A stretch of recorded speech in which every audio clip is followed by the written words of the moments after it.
Hello, everyone. Welcome to In Our Community. My name is Marc Isaac Potter. I'll be your host today, and we're visiting with Alex Prestia, who is a wonderful human being. And my family grew up in Kentucky, so the fact that he's in Virginia is kind of fun. Alex, I want to know a little bit about your childhood. What part of your childhood got you to be a writer? Like, I started writing when I was 15. How did you come about being a writer? Hi, thank you for having me on, Mark. And wow, hitting deep quickly there. For me, I just always loved reading. And I guess I can thank my parents for my mother in particular for encouraging that. Making sure I always had books to read, and even silly things like war. There was a series. It was like about cats who could talk, and they lived in clans or something called the Warriors series. I remember reading that a lot, things like Harry Potter, Charlie Bone, all of these different series, and just always having a book in my hand. And I think that's what really led to it more than anything. Okay. And then as you became a teenager, did you get published in high school or in early college, or where did you first get published?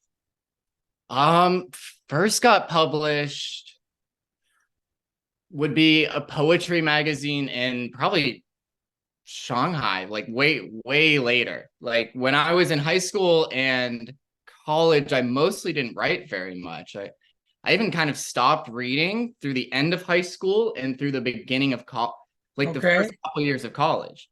Yeah. And it was something I kind of had to get myself back into at the end of college and really force myself to learn a lot. Like I kind of missed a lot of the normal things that a person should probably read at those ages and had to Yeah. kind of educate myself through my 20s to like catch up almost. Okay. Now you started a magazine Yeah. called miniMAG. I want to know what happened before you started it, like the 6 months before, the 3 months before. What Yeah. motivated you to begin this magazine? Let me give you the 3 months before because I started last summer in about July and August. And I was living in Shanghai at the time. And if you were following the news, you might have known that at that moment, there were massive COVID shutdowns of the whole city. And And I, Shanghai is where is Shanghai? Shanghai, China. yeah, China. So So you were already over there by then. yeah, I lived over there for the past 7 years. And at Okay. that point, I was over there. And Okay. I hadn't been back to America in about, at that point, it must have been 3 years. What? By the time I finally come back, it'd been 4 years because of just the way COVID hit and all the timings of things. I kind of needed to stick around. It was kind of like you were either in China or you weren't in China, and there wasn't a back and forth for Yeah, it wasn't a binary. Yeah. yeah. So the 3 months before miniMAG, for 72 days in a row, I was stuck in my studio apartment, couldn't leave. And then like this isn't like a kind of lockdown. This is like a true you don't leave your house lockdown. And I remember during that time I got published in this. I won like a small contest for a short story I had written quite a while ago. And I just thought to myself, like, you got to do stuff. Like, you got to like get things going. And miniMAG started to be the idea from there. It was like, I need to create something of my own. I need to get my voice out there, and I need to like find a way to promote other people as well with that and find a way to like create something. So, Yeah. Okay. So that very first issue, did yeah. you publish it in China? Yeah. The first 6 months or so were all published in China. I was kind of terrified. I had some stories from other friends and things that happened. Okay. Nothing came of it, but Yeah. like the first issue was, I mean, it looks nothing like the issues now. It was a learning process. I remember showing it to my friends, and a lot of them work like they're designers, they're like fashion designers or they're marketer, like they're really doing creative things in Shanghai and Yeah. they're professional. And they all kind of said two things. And the first thing was like, this is not that good. And like they pointed out exactly what Oh, wasn't. They're like, here's the rule of threes, here's this rule and that rule of design, because I'm a writer, not an editor by Design. nature, so I had to Yeah. learn. But then the other Okay. thing they gave, and the more important advice, was just keep going. Just keep doing this. And I said I Okay. was going to do it weekly, and I've done it every week since, and it's gotten better. Okay. And And that's the thing that amazes me about what you're doing is most magazines publish like once a year, yeah, once a quarter, and you're publishing weekly. yeah, Weekly. That's every 7 days. every 7 days. It's scheduled. It's everything has to be is done at a certain time. From acceptance emails, rejection emails. My reading period for each week. It's all yeah. How big of a team do you have? Do I dare ask? It's these 10 fingers. Jeez, I'm I could stop the show right now. I'm in awe. That's It, amazing. That's once amazing. you get used to anything, it's like it becomes routine, and it's doable. Yeah. So you've published 57 issues now, right? Today actually was number 57, issue And 57. 57's up on the screen. I saw it Yeah, today. yeah. All And right. yeah, it's exciting. I'm always planning out ahead, so I already have all the pieces and the ideas for the next like 3 months of issues ready. But Okay. I also Okay. keep flexible. I can change things around, but it's every week. I found that to be important to me, just to like keep me on track and doing it. And Yeah. like you mentioned, other magazines, it'll be like one a year. I remember a poem that I had accepted at a magazine. I won't name names because I love them. They're great people. Yeah. And Yeah. Yeah. but they accepted my poem. Well, I sent my poem to them in March. They accepted it in August. And then the next January, they finally printed it. And I just Yeah. thought to myself, like, there's got to be a Yeah. fast method here. That's the main way it's done. That is the I mean, way, I've how had they two or need to three go. pieces where they said we really want this, and we're going to publish it a year from now. I've Yeah. had two like that. So, Yeah. so That is kind of tell how the business works. It's tell us a little bit about. I'm just in awe of anybody who could do this once a week. I used to do a poetry magazine back in the 1870s, and we published once every was less than once a year. A little bit less than once a year, every 14, 15 months. So, can you tell us anything about how you get it done that fast? well, number one, and there are people who are like shaking their fist right now because they know miniMAG, and they're like, well, it's digital only. So when it's digital Yeah, only, yeah. that cuts out a whole bunch of middlemen and a bunch of other things. So that makes life 100% easier, right? The other is like I keep three main ideas in mind for everything with miniMAG, and it's short, intense, and weekly. So it has to be done on a weekly basis, like we were just talking about. But Yeah. I keep it pretty short. Like the average miniMAG issue is probably 10 to 15 pages. So I'm not Okay. like putting out a 90 page massive magazine every week. Right. Right. And then intense, like people tend to find miniMAG and send the right sort of things, and I don't really know how people are finding miniMAG sometime. That's something I want to ask you actually, is how you originally found Okay. it. Okay. You're welcome to ask me. But yeah, people tend to stick to it and give the right kind of material, so it makes it Yeah. easy from my end. Okay. I So, remember when I go ahead. started, I knew I had to get submissions quickly, but the first four issues, which are now locked behind a paywall and no one should ever really look at, they're just me. And I knew I had enough writing to do 10 issues, but I was like, I hope I don't have to just do 10 issues by myself. But Yeah. once people started really sending things in, it made everything pretty easy. Okay. Good.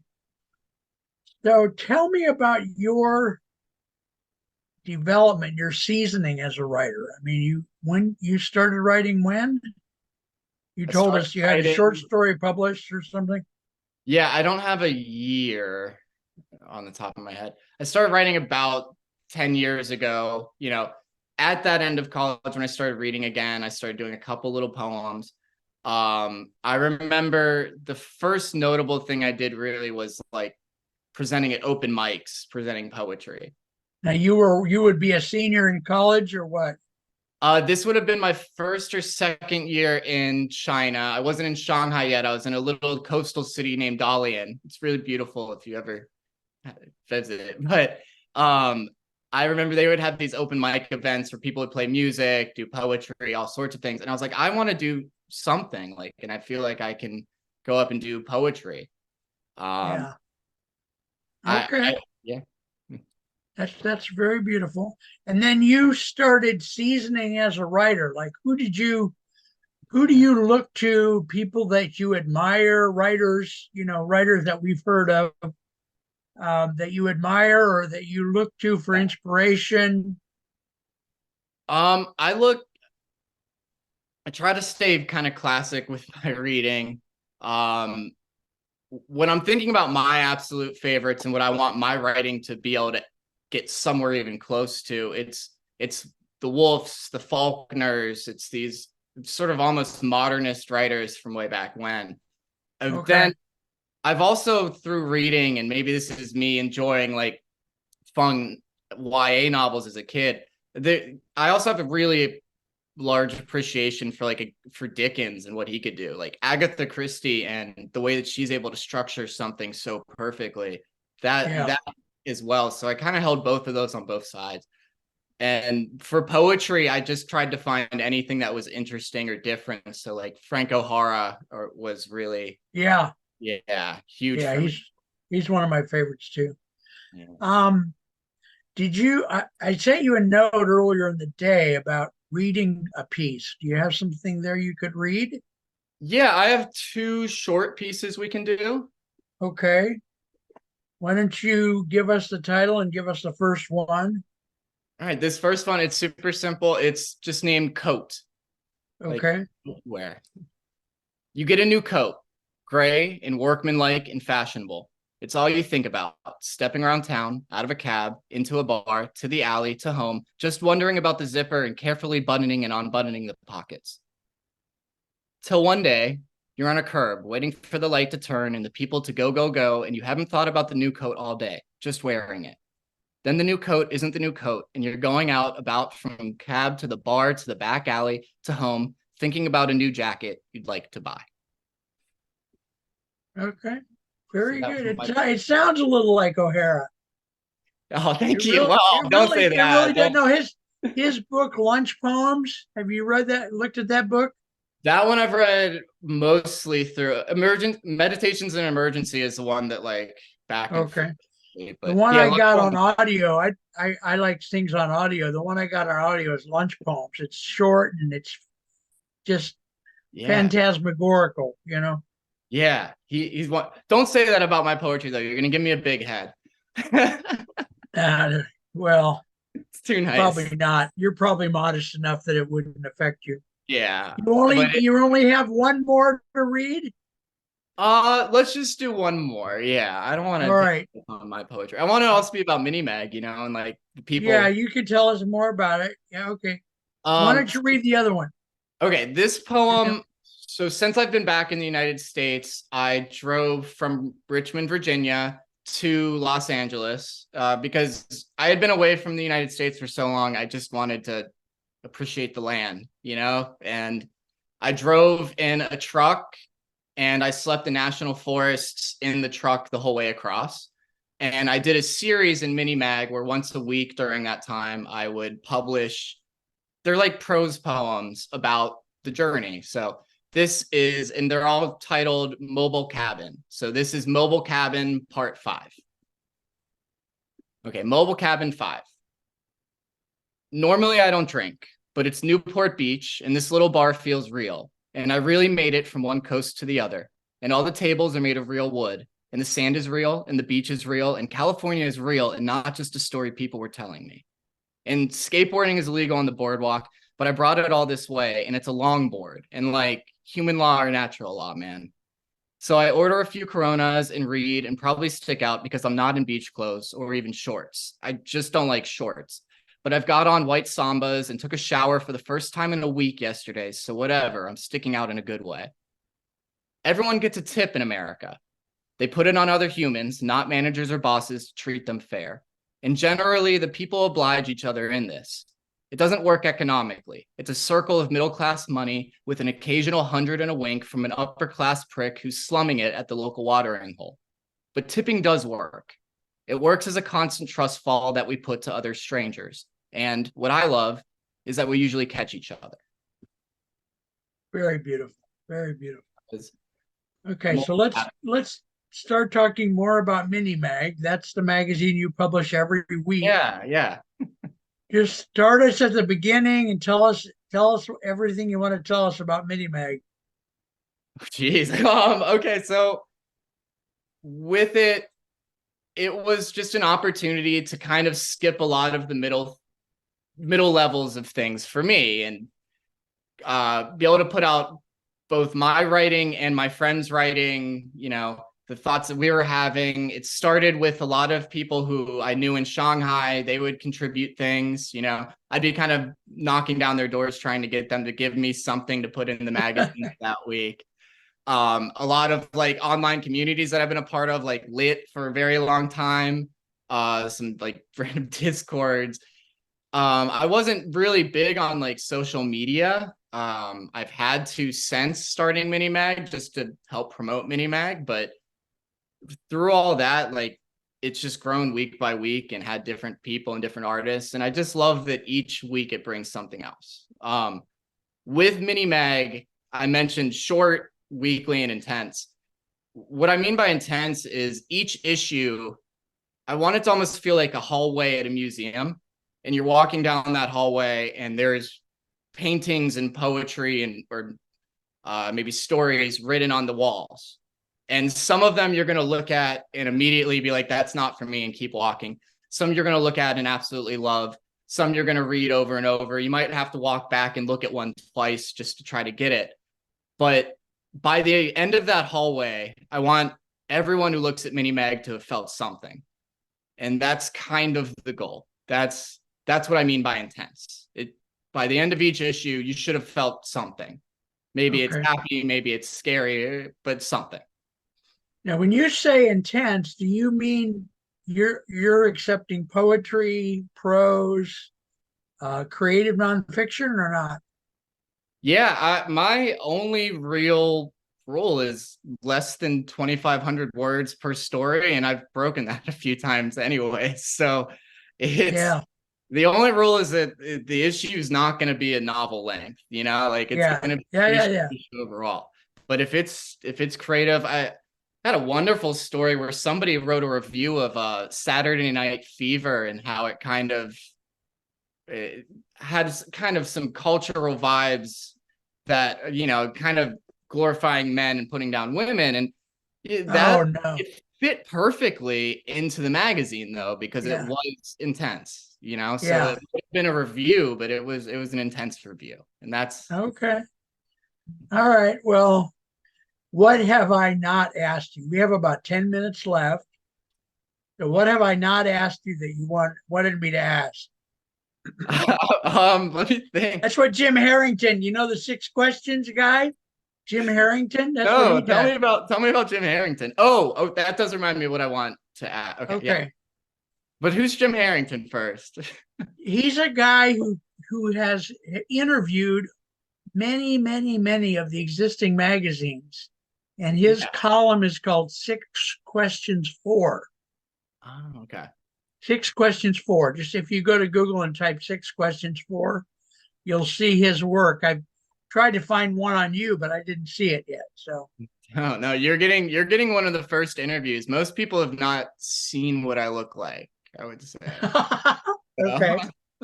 A lot of people assume I'm a woman based on just the miniMAG itself without seeing any pictures. I get I kind of enjoy it, but this is a fun way to break and say, okay, this is what I am. What I did want to ask though is how you found miniMAG, because I remember getting your poem in my inbox and just being like, yes, this is exactly what I'm going for. Your poem Orange. You got a poem from me? Yeah, the Orange, Ohio. Okay. Whatever happened about that? It got published. Okay. It's in, Really? yes, it's issue I 40, 42, I think. I'm a demented old man, so I So never many know where I publications got don't published. remember. No, I don't honestly remember. In fact, I was going to say something about not sending you stuff so it didn't look like I was trading a TV show for getting published. But this happened in the past, huh? Yeah, the issue 47. Orange. Okay. It Huh. hopefully Orange, it's on the Ohio. interview right now. It's a I great have poem. It no really fits what we're doing.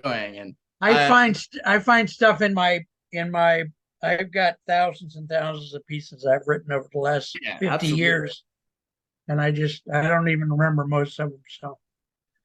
So It, you still didn't tell me what it was that I didn't ask you that that you oh wanted no, to that's know. what I was asking you how you found miniMAG though. I do Okay, want to I think, and I could be wrong, remember. that I found you on Twitter because you most of it used to be the other place I might have found you is Chill Subs. Okay. Are you Chill hip to Chill subs. Subs? Yeah, I really That like is a very cool service. I swear. She wants $50 a year, and I haven't been able to come up with that. But I love the service. I bought some of their cups. They have some cups whose phrase I can't repeat on the air, which is very nice. yeah, I like that Um, a lot. okay, yeah, and Twitter, which is now called X, of course. Yeah. I think I Twitter, found you on there today. I went on your Twitter to look and see if I could just scrounge up some more information. There's not a lot about you on the internet. Is no. that by design or Yeah, I want the work to speak for its. I guess that sounds silly, but people look for me on the internet? They find hundreds and hundreds of things. so And I you look you up in the internet and it's like I found a guy who was in the HR department of some corporation. not it. No. Yeah.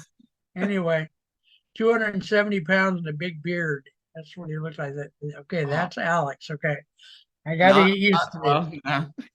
Can't grow one. His name was still Alex Prestia. I mean, my last name is rare enough that we're probably related. What, But what, uh, what, may I ask, what heritage? Or yeah, is I that mean, verboten? like, I'm just an American mutt where it's a bunch of things put together. But the last name is Italian, and then it's Okay. gonna be Italian and Irish because they were all Catholic, and that made it easy for him, I guess. Okay. And you pronounce it Prestia, which is, of all the hundreds of pronunciations I found, I didn't ever guess that. So, Yeah, that's well, what I've been told, but all I've been right. told by mostly my Irish mother. So, Okay. Now, what else do you want to tell us? I don't want to dig into your family or anything. Just tell me something more about miniMAG. okay. How can people submit? I think we'd be Yeah, allowed that's to a good say question. that. How Yeah. can they submit? Okay, this will be an interview exclusive because I purposely don't put a lot about how to submit on the website other than here's the email address that you can send stuff to. Mm-hmm. Um, if under 2,500 words should be the goal. For Okay. poetry, you can send me up to 10. I love publishing a poet, multiple issues, different issues, putting them through. So people Okay. can Okay. come over a couple of weeks. That's something that I think is really important for like getting names out there and for helping writers to grow is having people see multiple pieces of their work over time. So Okay. send poems, send prose, nonfiction, as long as it's fairly short and intense, and art, especially art. I I use AI art on the issues that don't have artists who have already sent me things. I do enjoy using it. I've had a lot of fun. A couple weeks ago I did there's an anime called Initial D, and it's about cars driving fast, and I just put it in Okay. space. The AI loved So doing. Yeah, so we're gonna have to do another show later. We got about 2 minutes left, probably. Okay, I'm okay. gonna start signing off, but the AI thing is rather controversial. I don't know if you know It that. is. Yeah, I would love to talk more about the AI All right. stuff. Well, It so is ladies and gentlemen, puzzle. watch our channel for another episode with Alex Pestia. Pestia. I think I did. Prestia. Prestia. Yeah, yeah, yeah. Prestia. Thank you. This has been In Our Community. I want to thank KMVT Television for broadcasting this show. And my name is Marc Isaac Potter, and you've been listening to In Our Community. Thank you Thanks, man. very much, folks. Bye bye.